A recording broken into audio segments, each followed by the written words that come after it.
maskaxdaadu marnaba maaha sidaad u malaynayso. waxay si qarsoodi u beddeshaa maalin kasta dabeecadahaaga, dareenkaaga iyo waxaad doonayso. haddaba su-aasha ayaa waxay tahay yaa maamula maskaxdaada. haddaba buuggan loo yaqaano Secret Life of Brain wuxuu noo sharxayaa soo kalena daa ka qaadaya xaqiiqooyin aad u la yaab badan, isla markaasina in maskaxdeennu si joogto ah aysan go'aamada u qaadan, ay yihiin go'aamo isbeddelaya. muuqaalkan maanta saaxiibayaal waxaan kaga hadli doonaa 4 qodob oo aad u muhiim ah, isla markaasina ku jira buuggan loo yaqaano The Secret Life of the Brain.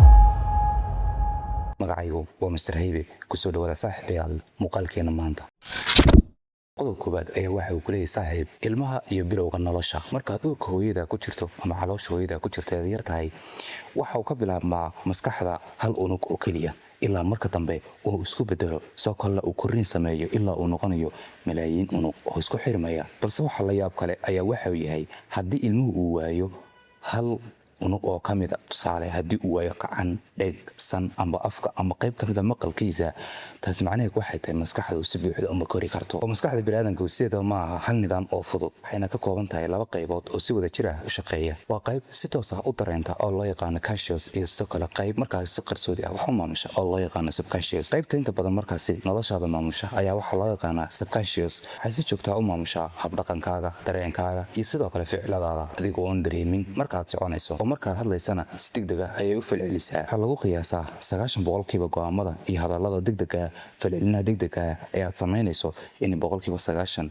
ay iyadu maamusho. qodobka labaad ayaa waxa uu ku leeyahay saaxiib, go'aamadaadu badi waxay dhacaan ka hor inta aadan ogaanin adigu. badan ayaa waxay u malaynayaan in markay go'aan qaadanayaan si buuxda ay u maamulayaan, soo kalena ay u xakameynayaan go'aanka ay xilligaasi qaadanayaan. balse cilmi baarisyo badan ayaa waxay sheegeen, soo kalena la sameeyey ayaa waxay sheegayaan in xaqiiqda midaasi ka duwan tahay, soo kalena ay tahay mid la yaab leh, oo ah maskaxdu waxay si go'aan leh u qaadataa ka hor intaanad ogaanin adigu, jawaabtana ay sii bixisaa ka hor intaanad adigu ogaanin. waxaad leedahay aniga ayaa xakameeya maskaxdayda, balse waxaad ogaataa marar badan waxaad ku shaqaysaa go'aamo hore loo gaadhay oo maskaxdaadu ay ka shaqaysay.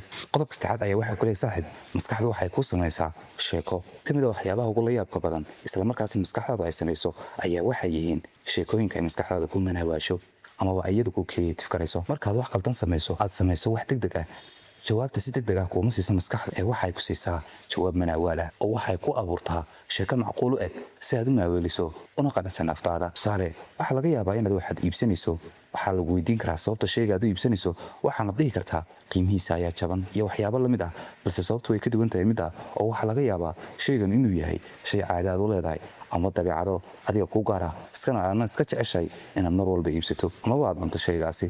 qodobka afraad ayaa waxa uu ku leeyahay saaxiib, deegaanka ayaa kaa xoog badan. ma aha waxyaabaha ugu badan ee nafteena saameeya keliya isla nafteena, waxyaabaha ugu badan ee nafteena saameeya ma aha isla innaga, ee waxa weeye deegaanka ayaan ku noolnahay. badiyaa waxaad aragto, waxaad la joogto, dadkaad la joogto, waxyaabahaad samaynayso, waxaas oo dhani waxay saameynayaan maskaxdaada, soo kalena ay la falgelayaan dareemahaaga. xitaa warbaahintu waxay si toos ah ula falgelayaan, soo kalena u saameynayaan dareemaha jirkaaga iyo falcelinta maskaxdaada. haddii aad ku nooshahay deegaan dhiirigelin leh, naftaadu waxay noqonaysaa, maskaxdaaduna ay isku beddelaysaa mid creativity leh, mar walbana jecel horumarka iyo dhaqaale samaynta, iyo sidoo kale inay mar walba noqoto mid kor uga kacaysa meeshay maanta joogto. guntii iyo gunaanadkii 4 qodob haddii aad maanta fahanto, waxaad ogaanaysaa in maskaxdaada adigu maamusho amaba iyadu ku maamusho, taas oo ah run aad u weyn. kalena waxaan idin xasuusinayaa inaad kusoo biirtaan barteena Daaci TV haddii aad nagu cusub tahay. haddii aad muuqaalan ka heshayna u sii sheerga asxaabtaada aad jeceshahay inay ka faa'iidaystaan.